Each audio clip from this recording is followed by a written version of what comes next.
Welcome back, everyone, to Rmworldcoins, collections and investments. Hopefully, you're getting some good information on some of the videos I have uploaded recently, and hopefully, you're picking up some good knowledge and some good skills as far as grading, and of course, doing some basic research on the coins that you want to purchase for your collection. A lot of beginners, you just got to be careful that you choose wisely and buy coins that you can afford, and that you don't overpay on a particular coin. And of course, the grading is important, so you better watch out because they work hand in hand. If you pay too much on an overgraded coin, definitely you're not going to feel good about doing that, okay? Raw coins, get a second opinion. Certified coins, if it's PCGS or NGC, you're a little bit safer with those two third-party grading companies. They will normally give you a pretty good idea on the grading, but sometimes they do make mistakes. Any other third-party grading companies like ICG, ANAC, and any others that you're unaware of or you're not familiar with, be careful and treat them basically as raw coins, even though they're certified by those companies, because a lot of them don't know how to grade coins, and they're only putting high grades. So you don't want to do that, okay? You don't want to get into coins that are you're not familiar with grading a particular country, US coins, or anything like that. Be consistent. NGC or PCGS are the two leading companies that are well known in the numismatic field, and those are easily tradable, sold and purchased easily by collectors, dealers worldwide, okay?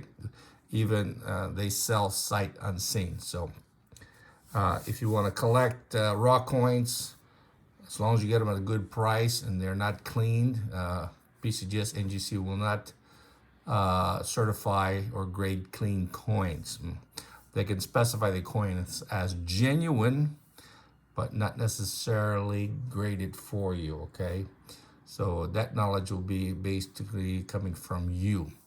So know what you're buying. Be sure you're spending the appropriate dollar amount, that you're not overspending, okay?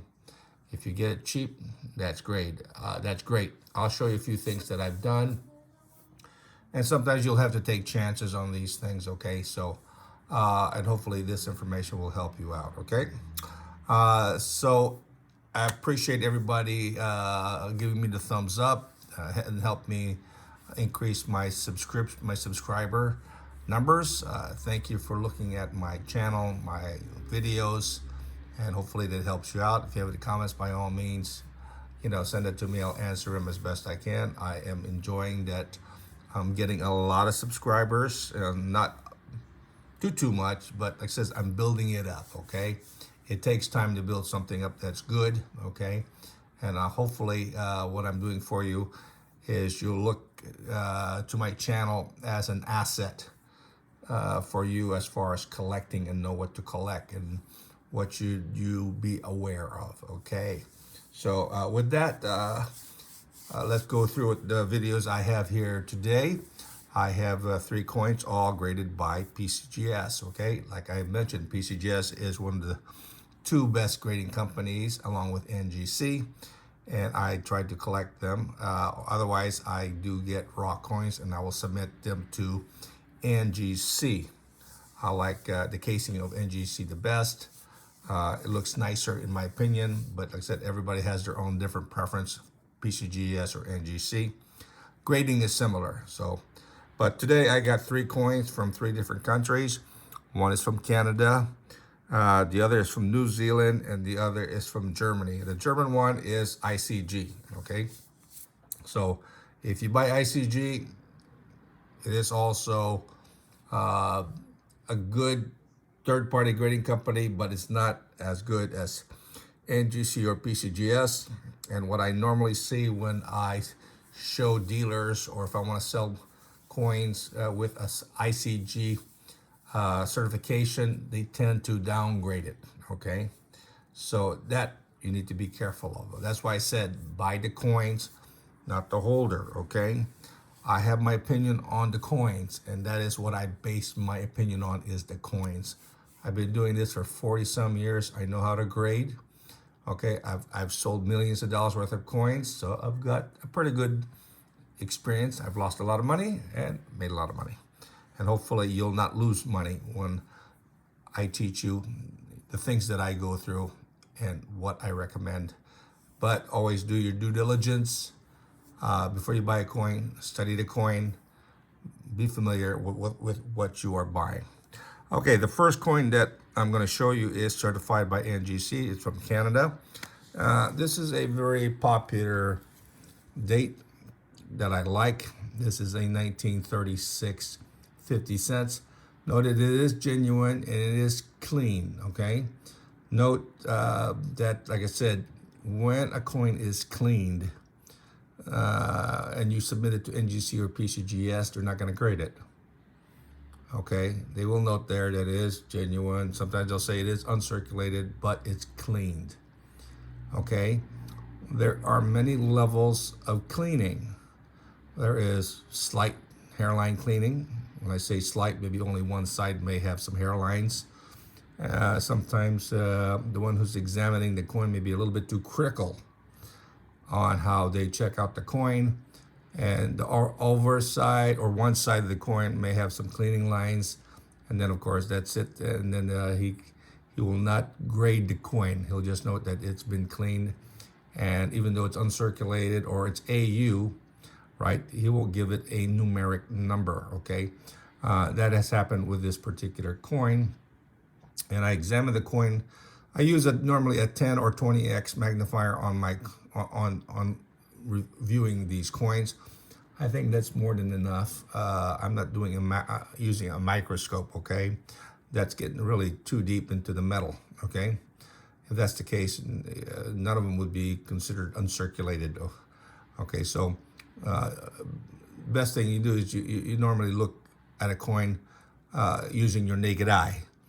And if it looks good, right, then you can start using a 10x to get into the deeper area of detail to the coin to find out if it's really a true uncirculated or if it's been clean. Always look at the high points of the coin, like the eyebrows, the crown's band, the crown's jewel, the ear, the mustache, the beard, the sideburn, the robe. Those are the high points of the coin. And then, of course, the luster in the field. Normally, if it's circulated, the luster of the field will be pretty much gone. This way, if you rotate the coin, you'll see luster throughout the field, which is what you're looking for, okay? And normally, if it's heavily cleaned or hairline, you'll see those parallel lines, okay, throughout. Also, if it's cleaned, you will not see all this luster that's on the field, okay? So keep close attention to the luster. That's a pretty good indicator if it's been heavily cleaned, okay? Circulated, okay? Because when your fingers touch the surface of the coin, that luster is the first thing that is removed. And then, of course, the high points is the first thing that wears down, okay? So this one here is supposed to be clean. In my opinion, very lightly cleaned.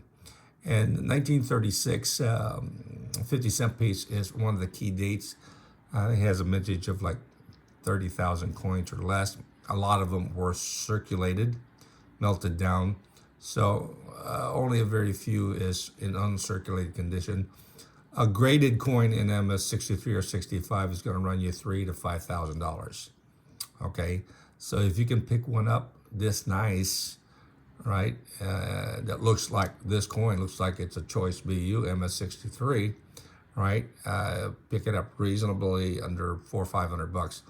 That's pretty good, okay, because as I mentioned, sometimes PCGS, they tend to be a little bit critical, same with NGC, okay, so the slightest cleaning indicator takes it out of the numeric category for the coin, okay? So this one here is a very nice coin. It's a key date, last year of issue for George V for the 50 cent, and mintage is only around 30,000 coins, and a lot of them did see circulation.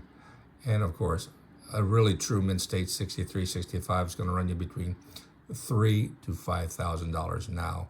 Highly popular because it is a low mintage. From 1930 to 1936, the mintages started decreasing, okay? So that's why it is highly in demand, very desirable. So that's why you want to look for these particular dates. I think 32 is the rarest date, then 33, 34, 35, and 36 are similar, but 32 is the rarest date. And of course, the most rare is the 1921, which will run a couple $100,000, which, you know, I can't afford, okay? And it'll be difficult for me to put all my money in one egg unless I'm a multimillionaire that I can afford to do that, okay? Then I'm not. I like to diversify and pick a lot of rare coins or potential rare coins that will continue to increase in value. So if you want to grow your wealth, this is what you do. You try to find out which one, in your opinion and your research, your due diligence, coins that will continue to be that will increase in value, that has good demand. On the reverse, on this one here, again, very nice, okay? So as I mentioned to you, this one here just has the slightest hairlines at all. And in my opinion, it's not a clean coin as per se, as you would see with multiple hairlines on both obverse and reverse. This one has only hairlines on the obverse slightly, just a few light ones, okay? In my, with all that I've seen, to me, this is a nice choice, brilliant uncirculated. So if NGC or PCGS wants to grade many of these coins like this, I would be a buyer anytime on these coins. So if you do come across a clean coin, check it out carefully. See how clean it is, okay? If it's just the slightest clean, I mean, sometimes, you want to take a chance, take a risk. Usually the risk is there's the reward that it'll be worth a lot of money, okay? Because it's a rare date. This one here is a gorgeous 1936 50-cent piece. And you can't go wrong with this coin. Again, you look at it really close up. It has some nice detail on the coin. I mean, if you see tons of hairlines, I could say, yeah, okay, fine, it's cleaned. Definitely harshly cleaned, right? But barely you see anything here on the reverse of the 1936. And if we look at the obverse of the 1936, just looking at the fields, King George V, I mean, this one here is exceptionally just a gorgeous coin, okay? So if you come across a coin that says clean, definitely look at it very critically, okay? And if you know how to grade and you know the high points of the coin, you'll know if it's circulated. But if it has only just a few lines, by all means, you're going to have a nice example for your collection, okay? Because this one here, if I wanted to, I could probably pull it out and resend it to NGC. And hopefully I'll get a MS60, 62, or even an MS63 grade by NGC, okay? But right now, to me, I buy the coin. I don't worry about the slab, okay? So again, look at the coin very carefully and see if that works for you, okay? Because sometimes you don't have to go paying $2,000 or $3,000 when you can pick one up for $500 and it looks this nice, okay? Very nice coin, highly desirable, key date, low mintage, and this coin here will continue to move up in value. So it's a good coin to collect, and it's a good coin to hold in your collection that will continue to increase in value. And sometimes it's a good coin that you can take out of this particular slab and resubmit it to NGC or again to PCGS to find out if somebody else would give you a mint state grade on the coin. Okay, so keep an eye for these coins. They are what you call hidden opportunities for you as a collector. Okay. Next one we're going to go to is another PCGS. This coin here is from New Zealand. Now, this is graded AU55, and this is a variety. Okay, this is called the broken back.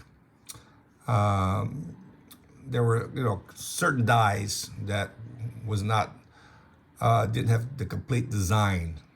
Okay, on the reverse. Okay, and the bottom part of the back did not go all the way to the waist of the Indian, which I'll show you shortly.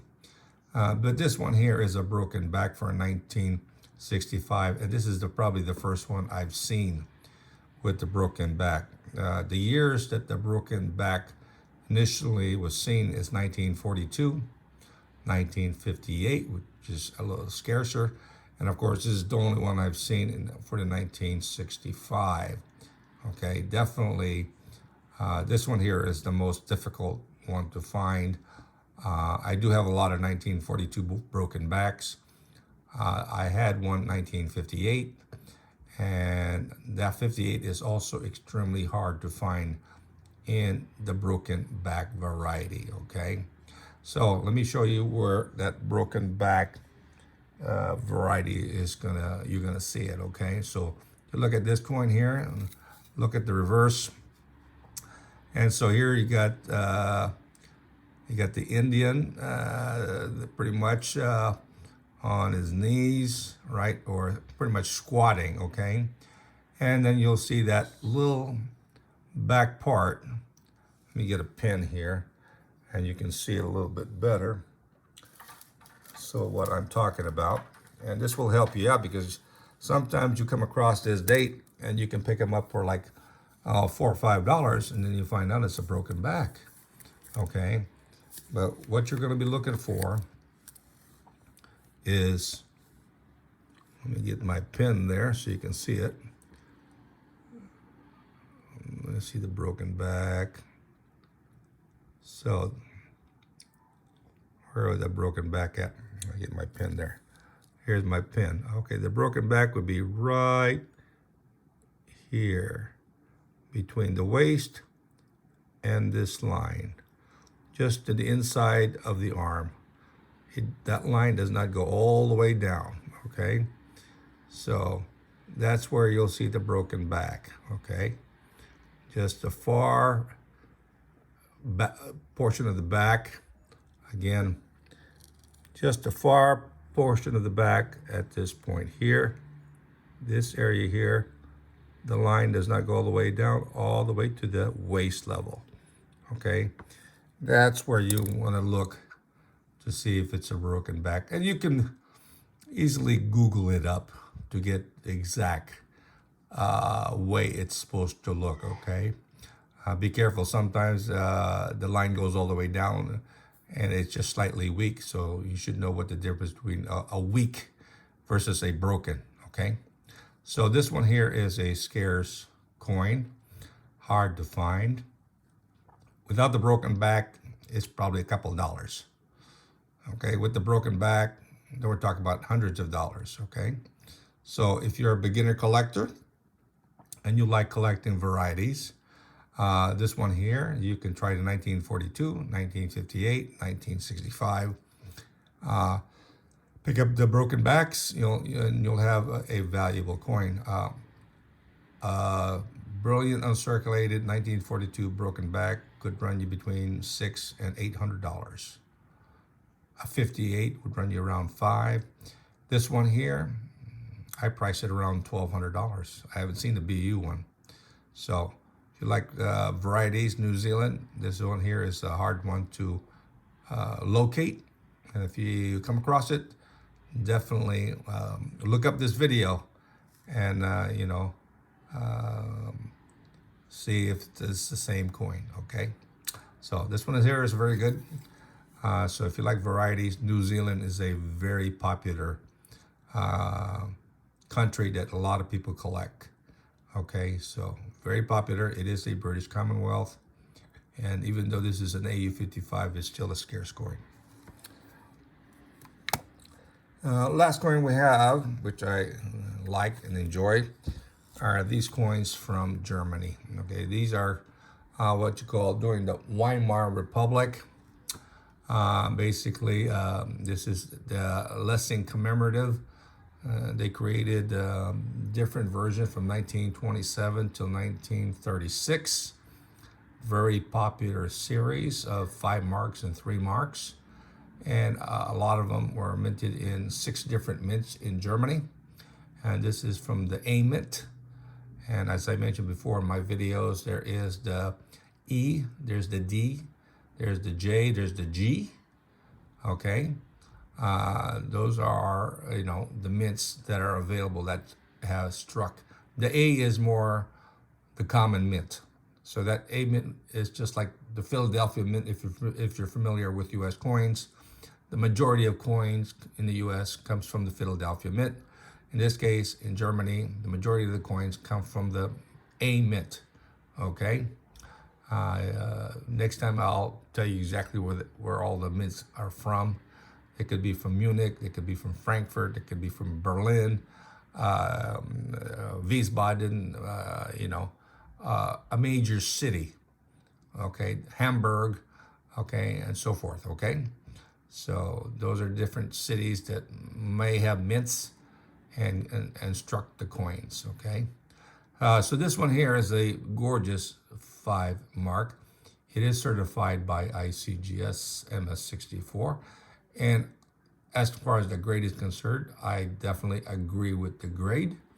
Okay, it is a gorgeous, fully lustrous coin, extremely, exceptionally clean of any facial bag marks or field bag marks. Just the slightest nice toning to it.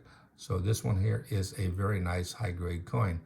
Normally, maybe 5-10 years ago, you could have picked this coin up for $100, $50 to $100. But now in this particular grade, it can run you $800 to $1,200, okay? You can still pick up an uncirculated or a BU coin that has bag marks, field marks for maybe $200 or $300. But when it gets to 64, 65, or even 66 grade, it's going to run you maybe a couple $1,000s, okay? Especially if they come from a different mint, because the mintages from the different mints are in the 10s or 20,000 in numbers, which is very small for Germany, okay? The A mint may have 80,000 to 100,000 struck, but a lot of them did see circulation or melted down. So a nice one, definitely. If you want to type, you would get an A mint, 1929. And if it's this nice, definitely something you want to put aside. And they're getting harder to find in this nice, beautiful condition, okay? I mean, it's something that you want to try to acquire for your collection. In the reverse, very nice. Again, nice strike, nice field luster. It's a big field, so, if there's a lot of bag marks, try to avoid those coins that have multiple bag marks, okay? Especially if it's actually numerous bag marks. Okay, get one as nice as this, exceptionally very clean, not distracting or unappealing. Okay, so this one here is just a beautiful 5 mark coin. Okay, so this is what you want to acquire for your collection, and do your due diligence, check it out. Look at, Google it up, Google the date. You can Google it as far as mintages, okay, and figure out which one has the lowest mintage and see if you can acquire the best one if you do come across it. Either the D or the F or the J mint normally has the lowest mintages, okay?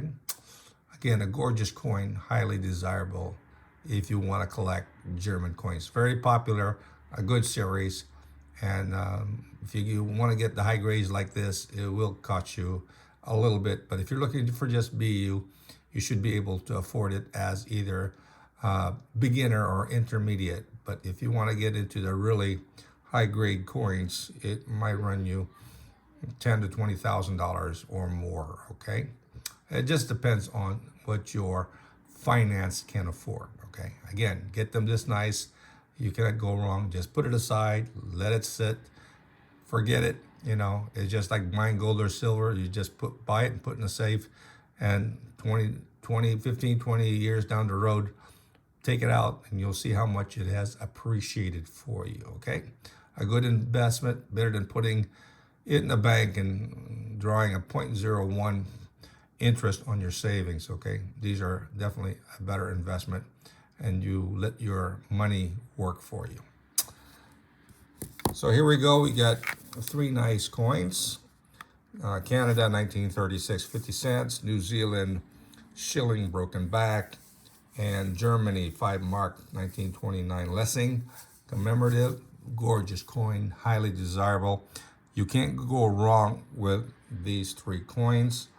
They're very popular. If you're a collector, the Canada definitely is a plus. If you're a variety collector, you can go with the New Zealand. And if you're a popular German or US collector, definitely the 5 mark Lessing is very nice. Okay, either one will definitely, you know, increase your collection and your value. Definitely, you know, check it out. Do your due diligence. Be sure you know what you're doing. If you're not sure about the grading, get an opinion. If it's certified grade, that's already done for you. If it's other than PCGS or NGC, buy the coin, not the holder. Okay, like I said, buy the coin, not the holder. Hopefully you like this information. If you do, please subscribe. Help me grow my channel. Like, ring the bell so you'll get notified on my upcoming videos to my channel. I will have some nice one coming up this week. So, you know, be prepared for some of that. I appreciate all the information, the comments, and I'm glad that some of this information that I'm putting out, it's getting to you, and you're understanding what I'm trying to say, and hopefully these help you out in your collection hobby, and you continue to enjoy it, and don't overspend. Keep yourself within your budget. Till next time, have a great day.